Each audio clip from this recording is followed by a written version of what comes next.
Gresik United kembali pesta gol di Stadion Gelora Joko Samudro pada Selasa 16 November. Pesta 5 gol tanpa balas ke gawang Surabaya Muda mengantarkan Gresik United lolos ke babak 32 besar Liga 3 Jawa Timur 2021.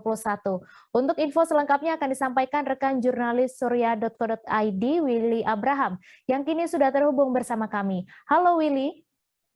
Ya, halo Mei. Silakan dengan informasi Anda bagaimana pertandingan kemarin. Ya, pertandingan kemarin Gresik United mampu meraih poin maksimal dengan skor telak 5 gol tanpa balas atas lawannya Surabaya Muda di laga terakhir Grup C Liga 3 Jawa Timur 2021. Kemenangan ini mengantarkan tim asuhan Bangkit lolos ke babak 32 besar mendampingi pemuncak klasemen sementara Persida Sidoarjo. Dengan ini Gresik United bersama Persida akan bertarung bersama dengan tim-tim yang lainnya yang berstatus runner up atau juara grup yang ditentukan oleh PSSI Jawa Timur. Seperti itu, Mei. Ya, kemudian bagaimana tanggapan pelatih Gresik United terkait pesta gol ini? Ya, Bangkit sendiri mengapresiasi permainan anak asuhnya yang sudah mampu menerjemahkan keinginan Bangkit untuk meraih gol cepat dan meraih skor sebanyak-banyaknya dan memastikan kemenangan untuk lolos ke babak selanjutnya. Bangkit sendiri sudah mengamati permainan dari Surabaya Muda yang mana menurut pelatih asal Pasuruan ini tipikal main Surabaya Muda tidak jauh berbeda dengan Malang United yang mengandalkan kecepatan sehingga dia memaksimalkan pemain belakang untuk melakukan marking secara cepat sehingga permainan Surabaya Muda tidak berkembang. Seperti itu, Mei. Lalu bagaimana peluang Gresik United di babak 32 besar ini?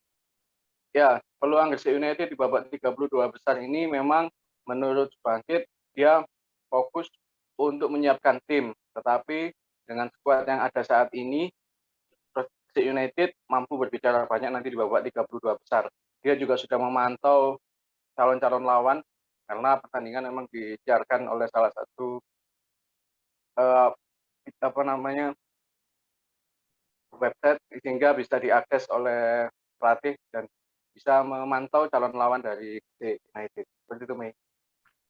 Baik, Tribuners, wartawan kami juga telah melakukan wawancara dengan pelatih Gresik dan pelatih Surabaya Muda. Berikut tayangannya untuk Anda. Dari awal tadi saya bicara bahwa kalah dan juga kemenangan. Jadi saya sudah mempelajari permainan bersama si Surabaya Muda. Nggak jauh kalah ya, mereka pakai kuat tapi nggak kurus gitu aja. Dan ini kita sudah antisipasi bahwa mereka juga ya mereka punya kecepatan dua-duanya ya. Tapi karena kita markingnya di belakang itu ketat, naik markingnya, jadi mereka nggak bisa berkembang. Nggak seperti itu. Yang penting kita lolos aja, kemenangan berapapun yang penting kita lolos. Juga mengingat bahwa ada beberapa pemain yang akan kita masih hari kehidupan gitu. Jadi seperti itu ada sebenarnya kalau mau merubah formasi nggak masalah, kita pakai satu aja di depan nggak masalah, tapi salah satu strikernya harus dari sayap atau belum kita banyak muncul dari lini kedua. Kita sudah maksimal, instruksi sudah kita siapkan, akan tapi ya menit-menit awal kita kecolongan sehingga konsentrasi ya, para pemain di belakang ini agak gugup.